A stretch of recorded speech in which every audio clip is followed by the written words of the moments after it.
Hi! Investing, stock market ఈ మాటలు వినగానే కొంచెం కష్టంగా, కాంప్లికేటెడ్గా అనిపిస్తోందా? ఏం పర్లేదు, రండి ఈ ప్రపంచాన్ని చాలా చాలా సింపుల్గా అర్థం చేసుకుందాం. ఇంకెందుకు ఆలస్యం, లెట్స్ స్టార్ట్. సరే, ముందుగా మనలో చాలామంది ఫేస్ చేసే ఒక కామన్ ప్రాబ్లం గురించి మాట్లాడుకుందాం. డబ్బుని సేవ్ చేయడం మంచిదే, కానీ అది ఒక్కటే సరిపోతుందా? ఇదే చాలా ముఖ్యమైన ప్రశ్న. మనం కష్టపడి దాచుకున్న డబ్బు బ్యాంకులోనో బీరువాలోనో ఉంది కదా అని అనుకుంటాం. కాని నిజానికి దాని విలువ నెమ్మదిగా కరిగిపోతుందా? ఒక చిన్న ఎగ్జాంపుల్ తీసుకుందాం. ఒక వ్యక్తి నెలకు 20,000 రూపాయలు సేవ్ చేస్తున్నారు అనుకుందాం. కానీ ఇక్కడే ఒక ట్విస్ట్ ఉంది. అదే ద్రవ్యోల్బణం, అంటే ఇన్ఫ్లేషన్. ప్రతి సంవత్సరం ఖర్చులు ఓ 8% పెరుగుతున్నాయి. అలాంటప్పుడు కష్టపడి దాచిన డబ్బు విలువ ఏమవుతుంది? ఏళ్లు గడిచే కొద్దీ మన ఖర్చులు పెరుగుతూనే ఉంటాయి. దాంతో పొదుపు మీద దాని ఎఫెక్ట్ ఎలా ఉంటుందో చూడండి. వావ్! 20 ఏళ్లపాటు కష్టపడి పొదుపు చేస్తే చేతికి వచ్చేది 1.7 కోట్ల రూపాయలు. చాలా పెద్ద అమౌంట్లాగే ఉంది కదా. కానీ రిటైర్మెంట్ జీవితానికి ఇది సరిపోతుందా? అసలు సమస్య ఇక్కడే మొదలవుతుంది. ఆ రోజుల్లో కూడా ఖర్చులు పెరుగుతూనే ఉంటాయి కదా. దానివల్ల ఈ 1.7 కోట్లు కేవలం 8 సంవత్సరాల్లోనే అయిపోతాయి. 20 ఏళ్లు కష్టపడి దాస్తే అది కేవలం 8 ఏళ్లకే అయిపోతుంది. ఆ తర్వాత పరిస్థితేంటి? అయితే టెన్షన్ పడకండి. ఈ ఇన్ఫ్లేషన్ అనే రాక్షసుడిని ఎదుర్కోవడానికి ఒక పవర్ఫుల్ సొల్యూషన్ ఉంది. అదే ఇన్వెస్టింగ్, అంటే పెట్టుబడి. సరే, ఇప్పుడు తేడా ఏంటో క్లియర్గా చూద్దాం.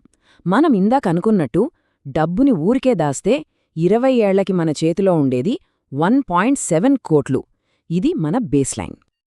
కానీ అదే డబ్బుని సంవత్సరానికి సుమారుగా 9% రిటర్న్ ఇచ్చే ఫిక్స్డ్ ఇన్కమ్ సాధనాల్లో ఇన్వెస్ట్ చేస్తే చూసారా, ఆ అమౌంట్ ఏకంగా 3.3 కోట్లవుతుంది. Almost double. ఇక అసలైన మ్యాజిక్ చూడండి. అదే డబ్బుని మనం ఈక్విటీస్లో, అంటే స్టాక్ మార్కెట్లో యావరేజ్గా 15% రిటర్న్ వచ్చేలా ఇన్వెస్ట్ చేస్తే మొత్తం 5.4 కోట్లకు పెరుగుతుంది. ఇది కదా అసలైన వెల్త్ క్రియేషన్ అంటే. ఈ 3 నంబర్స్ పక్కపక్కనే పెట్టి చూస్తే డిఫరెన్స్ ఎంత క్లియర్గా ఉందో చూడండి. డబ్బుని ఇంట్లో పెట్టుకోడానికి, దాన్ని ఇన్వెస్ట్ చేయడానికి మధ్య ఉన్న తేడా ఇదే.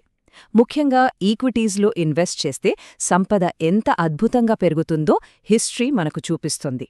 ఇదే power of investing. Okay, equities, shares అంటున్నాం, ఇవన్నీ చాలా పవర్ఫుల్ అని అర్థమైంది. కానీ అసలు ఈ షేర్స్ ఎక్కడ్నుంచొస్తాయి? ఒక కంపెనీ తన షేర్లని మనదాకా ఎలా తీసుకొస్తుంది? దీన్ని ఒక కథలాగా చెప్పుకుందాం. ఫర్ ఎగ్జాంపుల్, ఒక ఆర్గానిక్ టీషర్ట్ కంపెనీ ఉంది అనుకుందాం. బిజినెస్ స్టార్ట్ చెయ్యడానికి ఫౌండర్కి డబ్బు కావాలి కదా. సో మొదట ఫ్రెండ్స్, ఫ్యామిలీ దగ్గర తీసుకుంటారు. వీళ్లనే ఏంజల్ ఇన్వెస్టర్స్ అంటాం. ఈ ఫస్ట్ ఫండింగ్ని సీడ్ ఫండ్ అంటారు.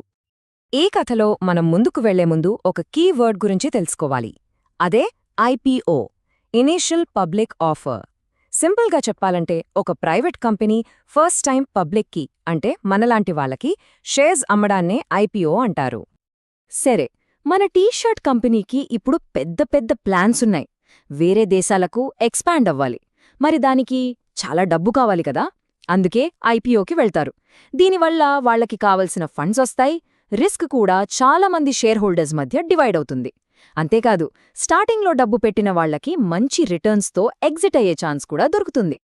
సో ఐపీఓ అయిపోయాక మన కంపెనీ ఒక కొత్త ప్రపంచంలోకి అడుగుపెడుతుంది. అదే స్టాక్ మార్కెట్. మరి లోపలేం జరుగుతుందో చూద్దామా? Stock exchange. ఈ పేరు వినగానే ఏదో కాంప్లికేటెడ్గా అనిపిస్తుందా? సింపుల్గా చెప్పాలంటే అదొక సూపర్ మార్కెట్. కూరగాయలకు బదులు అక్కడ కంపెనీల షేర్లను అమ్ముతారు, కొంటారు. మన దేశంలో ఎన్ఎస్సి, బిఎస్సి అనేవి ఫేమస్ సూపర్ మార్కెట్స్ అన్నమాట. ఈ మార్కెట్ అంతా సరిగ్గా నడవాలంటే ముగ్గురు చాలా ముఖ్యం. 1 స్టాక్ ఎక్స్చేంజ్లు, అంటే మన సూపర్ మార్కెట్. 2 స్టాక్ బ్రోకర్, అంటే మనల్ని ఆ సూపర్ మార్కెట్ లోపలికి తీసుకెళ్లే గేట్వే. 3 రెగ్యులేటర్, అంటే సెబీ. ఈయనే రెఫరీ లాంటివాడు. అంతా రూల్స్ ప్రకారం జరుగుతోందా లేదా అని చూసుకుంటారు. ఓకే, ఈ మార్కెట్ గురించి అంతా బానే ఉంది. కానీ ఇందులో మన పాత్రేంటి? మనలాంటి ఒక కామన్ పర్సన్ ఈ సిస్టంలో ఎక్కడ ఫిట్ అవుతారు? జనరల్గా మార్కెట్లో 2 రకాలుగా పార్టిసిపేట్ చెయ్యొచ్చు. ఇన్వెస్టర్గా లేదా ట్రేడర్గా. ఇన్వెస్టర్ ఏమో ఒక కంపెనీ బిజినెస్లో పార్ట్నర్ అవ్వాలని, లాంగ్ టర్మ్లో గ్రో అవ్వాలని చూస్తాడు. అదే ట్రేడర్ అయితే షార్ట్ టర్మ్లో ప్రైస్ అటూ ఇటూ కదిలినప్పుడు చిన్న చిన్న ప్రాఫిట్స్ తీసుకోవాలని చూస్తాడు. మైండ్ సెట్ పూర్తిగా వేరు. సో చూసారా, స్టాక్ మార్కెట్ అనేది ఒక బ్రిడ్జ్ లాంటిది. ఒకవైపు మన టీషర్ట్ కంపెనీలాగా ఎదగాలనుకునే కంపెనీలు, మరోవైపు ద్రవ్యోల్బణాన్ని బీట్ చేసి తమ డబ్బుని పెంచుకోవాలనుకునే మనలాంటి ఇన్వెస్టర్లు. ఈ ఇద్దరిని కలిపేదే స్టాక్ మార్కెట్. అందుకే అంటారు, విభిన్న అభిప్రాయాలే మార్కెట్ను సృష్టిస్తాయి అని. ఒకే షేర్ని ఒకరు అమ్ముతున్నారంటే అది పడిపోతుంది అనుకుంటున్నారు. అదే టైంలో ఇంకొకరు కొంటున్నారంటే అది పెరుగుతుంది అని నమ్ముతున్నారు. ఈ భిన్నమైన ఆలోచనలే మార్కెట్ని నడిపిస్తాయి. సో ఫైనల్గా మన ముందున్న ప్రశ్న ఇదే: మన భవిష్యత్తును ఎలా నిర్మించుకోవాలి? కేవలం డబ్బు దాచుకుంటూ ద్రవ్యోల్బణానికి మన సంపదను కోల్పోవడమా, లేదా తెలివిగా ఇన్వెస్ట్ చేసి దేశ వృద్ధితో పాటు మనమూ ఆర్థికంగా ఎదగడమా? చాయిస్ మనదే.